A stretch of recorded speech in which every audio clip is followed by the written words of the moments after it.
Infrastructure, the organization of travel, trade and institutions. The conventional perspective on infrastructure is focused on technological systems constructed by society. But what if we take up a broader perspective? Multispecies infrastructure opens up a perception that encourages critical thinking.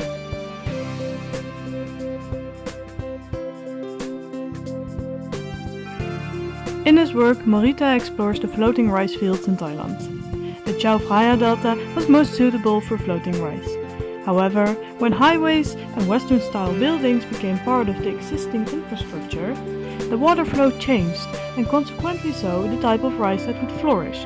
Because of infrastructural change in the past centuries, heavy floods became irregularly increased. Even though many farmers had switched to different types of rice, some farmers kept cultivating floating rice because it was less labor-intensive. Floating rice stays on top of the water, so when the area floods, weeds can't keep up, and the farmer is left with a field full of rice.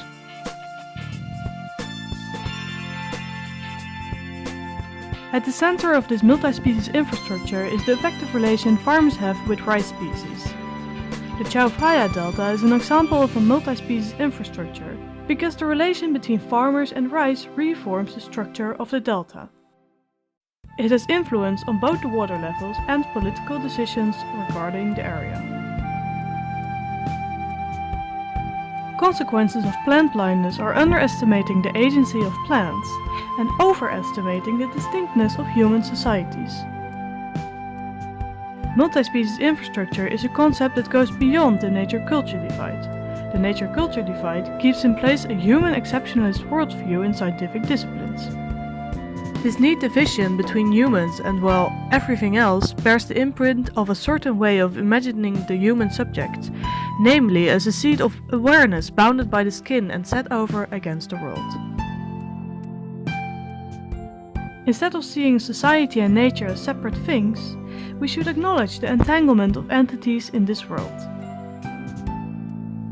Morita explains evolutionary entanglement as a way of various species living together, reforming each other's lives. Farmers' care and the space of field and canals in the delta makes it possible for floating rice to thrive and evolve, while the rice species in turn transform the practices of rice farmers. In other words, floating rice and farmers become co-emergent parts of each other's infrastructure. Filled with care, appetite and surprise, this evolutionary entanglement is one in which farmers and floating rice share and co-invent their peculiar ways of cohabiting in the delta. The Chao Phraya Delta is an example of interplay between rice species, technological developments and farmers' practices.